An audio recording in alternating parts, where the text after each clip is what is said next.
What's up guys, Tao here. Hope everyone is doing well given what is happening right now around the world.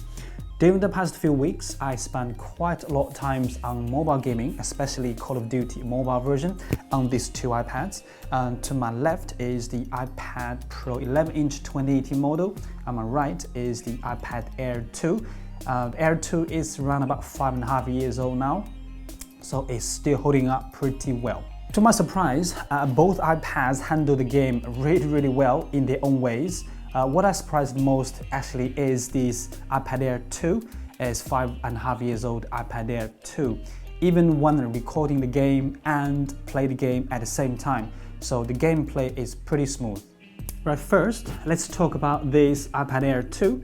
Now, granted, the quality or the setting, you can only go up to medium in the graphics settings.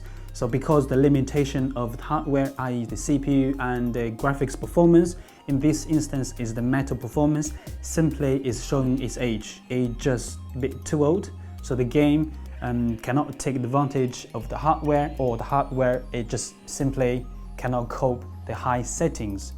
By saying that, the overall gaming experience actually is very smooth, even on the medium settings. Although occasionally or sometimes you will feel jittery during the game, especially when you're panning or running or shooting at the same time, and especially when everything has happened at the same time. And also, if there are a lot of graphicals and trees and the gunfight or other players around you, so that's where you feel jittery on the medium setting.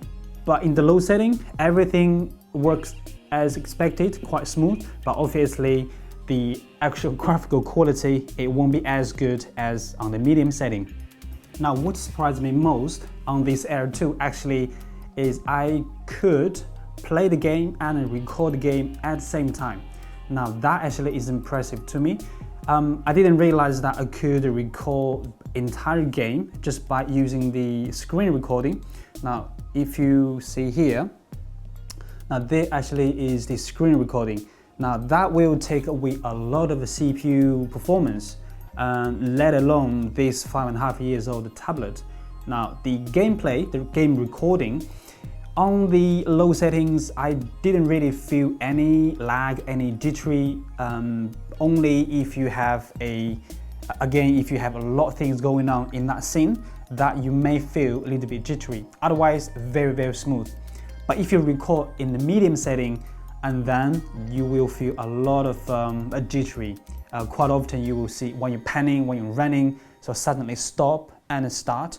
So if you do play a lot of, I don't know, fast shooting game in that particular setting, you might want to avoid it. And also, if you're on the high setting, the battery drain will be quicker as well. I have all the gameplays from these devices. I will leave the link down in the description if you guys want to check it out, and yeah, to see yourself and what is the quality of the recording.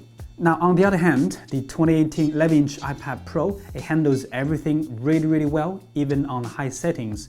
Now, it actually is not surprised given this more updated hardware on the 2018 iPad Pro, although now it's about 2 years old now, still handles everything really well.